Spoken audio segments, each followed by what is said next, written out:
আসসালামু আলাইকুম প্রিয় শিক্ষার্থীরা, আরেকটি নতুন ভিডিও নিয়ে তোমাদের সামনে হাজির হলাম। আমি মোহাম্মদ বিল্লাল সরকার। বর্তমানে পড়াশোনা করছি রাজশাহী বিশ্ববিদ্যালয়।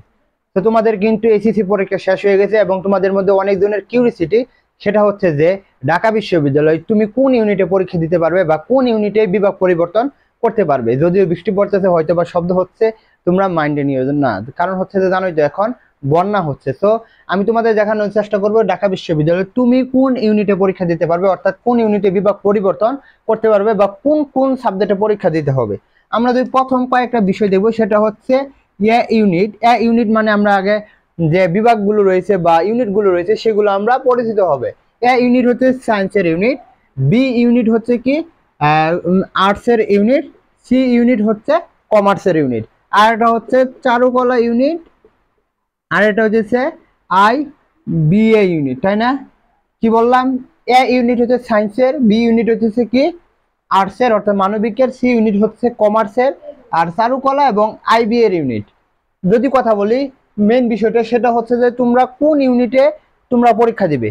ঢাকা বিশ্ববিদ্যালয়ে কিন্তু তুমি যদি আর্টসের হও বা সায়েন্সের হও, তুমি চাইলে কিন্তু তুমি সকল ইউনিটে কিন্তু বিভাগ পরিবর্তন করে পরীক্ষা দিতে পারবে। এক নাম্বার কথা, তুমি যে ইউনিটে চাও, তুমি যদি মানবিকের হও তুমি আর্টসে কমার্সে পরীক্ষা দিতে পারবে, সায়েন্সে পরীক্ষা দিতে পারবে, আর চারুকলা আর আইবিএ তো সকলে দিতে পারে। এর আগে অবশ্যই তোমাদের অনুরোধ রইবে, অবশ্যই চ্যানেলটি সাবস্ক্রাইব করে পাশে থাকবে। সামনে কিন্তু আমরা আরো এডমিশনের আপডেট, গাইডলাইনমূলক ভিডিও, আরো অনেক কিছু দিব। কিন্তু এখানে কিছু কথা রয়েছে, সেটা হচ্ছে যে যদি তুমি বি ইউনিটে পরীক্ষা দিতে চাও এ ইউনিট থেকে, তাহলে কিন্তু তোমাকে সেম প্রশ্ন প্যাটার্নে পরীক্ষা দিতে হবে। কি দেখো, এ ইউনিট থেকে যখন বি ইউনিটে পরীক্ষা দিবে, তখন তোমাকে এখানে বাংলা, ইংলিশ আর জিকেতে পরীক্ষা দিতে হবে। তেমনই ভাবে তুমি যখন এ ইউনিট থেকে বি ইউনিট থেকে এ ইউনিটে পরীক্ষা দিবে, তখন কিন্তু তোমার সিলেবাসটা চেঞ্জ হয়ে যাবে। অর্থাৎ মানবিক থেকে যখন তুমি সায়েন্সের একটি সাবজেক্টে পড়তে যাবে, অর্থাৎ কয়েকটা সাবজেক্ট রয়েছে যেমন সাইকোলজি, মনোবিজ্ঞান যে সাবজেক্টটা রয়েছে, তখন তোমার কিন্তু সেখানে যেভাবে আসবে বাংলা, ইংলিশ, জিকে, আর তোমাকে পরীক্ষা দিতে হবে আইসিটি।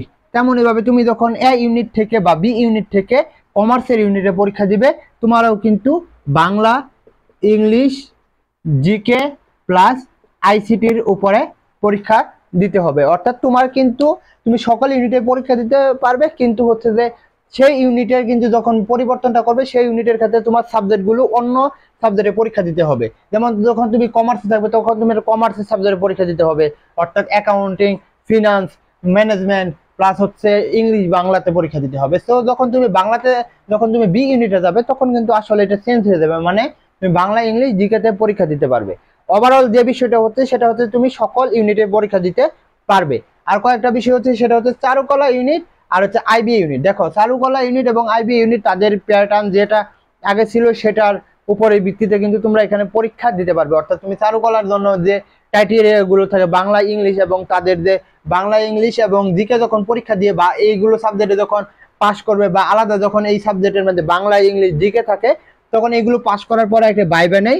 তখন তুমি যখন ভাইবার মধ্যে একটি চিত্র অঙ্কন করতে দিবে, যখন তুমি যে টিকা যাবে, তখনই কিন্তু আসলে তুমি ওইখানে মানে তোমার হয়ে যাবে আর কি। এরকম আইবি এর ক্ষেত্রেও যে প্রশ্ন প্যাটার্নটা সেম থাকবে, গত বছর যেটা ছিল এই বছরে সেম থাকবে।